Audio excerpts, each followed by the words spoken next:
So thank you for that incredible video, and thank you to the organizers for inviting me. It's a pleasure to be here all the way from the United Kingdom. As you saw in the video, I'm the president of the National Union of Students in the United Kingdom. And the National Union of Students bring together 550 student unions across the country. I represent students from England, Wales, Scotland, and Northern Ireland. In total, representing 7 million students in colleges, universities, and apprenticeships. NUS is collective by design. Nearly every student union is a member of NUS, and nearly every student is a member of their students' union. Together, it means that we have millions of students who work every day on issues that are important to us. 98 years ago, NUS was created in order to respond to the state of then world order, predominantly on a continental scale when Europe was emerging from the First World War to create dialogue and discussion between students across Europe, in a hope for preventing such large-scale destruction for generations to come. Our founder, McAdam, said, "If students are organizing today, surely there is hope for tomorrow." And since then, NUS has been many things, setting up student studying abroad opportunities in the 40s and 50s. We sent students across the UK to create fraternal ties with people of other lands and responding to the world as it occurred. During the 80s, one of the largest historic victories came when we joined and amplified the anti-apartheid movement, sweeping the world to boycott goods from then apartheid South Africa, stating clearly and defiantly to the government of the day that students of the UK were rejecting the world order and joining the new one, where those formerly colonized countries were demanding independence and a just world. These themes run through our priorities for the modern day, a student movement that has consistently fought for free and higher education, fair housing, and against discrimination in any form it occurs. That message of building that international network across countries continues. And I'm pleased after years of lobbying, the UK has reinstated the post-study work visa, which allows our incredible graduates from across the globe who give such an important part to the UK to stay and to find opportunities. The importance of building that solidarity, that friendship, that community that NUS was founded on is an immense task that faces us in the UK as we leave the European Union. It seems increasingly we are living in a world where the new order is one where the benefits of working together, of coalition and consensus are altogether disappearing. Electoral results across the globe show populism is on the rise, with deep-seated anger on economic systems that appears to have run rampant. This merely exacerbates the greatest challenge we are facing today. A challenge, no doubt, many of you are aware of, and must inform every decision that we make for the future generations to come. That threat faces every single one of us in this room and those outside it.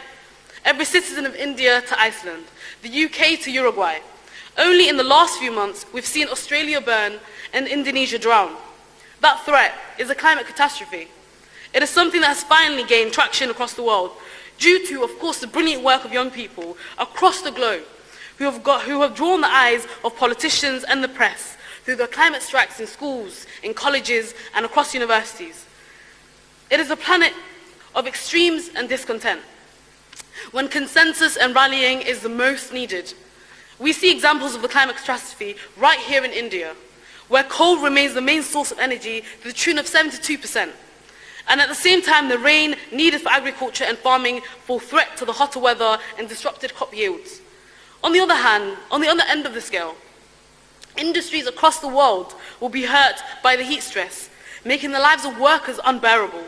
The International Labour Organization predicted that loss in productivity due to heat could be equivalent to losing 34 million jobs in India. This January just gone was the hottest January recorded across the globe in history. And believe it or not, the last 4 Januaries have been the hottest in the last 4 years. The UN predicts that by 2050, there will be a billion climate refugees seeking asylum, shelter, and fleeing their lives across the world. And in the planet of extremes, the response seems to be increasingly impossible to imagine, or indeed disheartening to even think about. It is not all hopeless, with millions of young people across the world, including all over India, showing us clear examples of what an alternative could be. Here, these young people who are demanding better and an end to business as usual. Surely there can be no global order which replicates the systems of the past. Now the duty falls to us to reimagine, to rethink and to rebuild a greener, a healthier planet. And what's at stake here? It's more than a headline or an election win. It's more than short-term ambition. It is our very lives. I am the director of an organization called Students Organizing Sustainability. It's an organization that runs internationally. And through this international network, we bring students together for global lobbying and campaigning. And my call is to ask you all here to join the family of SOS. Join like-minded friends from across the world so we can build a new world order, a greener world and a fairer world. Together, this international work has brought together students from across the world to increase efforts on fair trade, giving workers protection, and running the largest accreditation award in universities for commitment to changing the culture for the climate called a project called Green Impact, which exists at 471 institutions across 17 countries. And we have launched 47 green offices in various cities across the world, bringing together academics, activists, politicians and students to work together on sustainability, to engage in collaborative research, and to learn and then apply those learnings to their individual institutions and their communities. Our entry project, Student Switch Off, is a gateway project which many campuses initially took part in. It shows visibility and awareness of the challenges at hand. It usually starts with a competition of university accommodations competing to see who can save the most energy. But then it leads to students making more conscious, equal decisions every day in their lives. Through these international work, we have created a group of students, and these up-and-coming leaders are continuing the spirit of this conference, that NUS was founded on.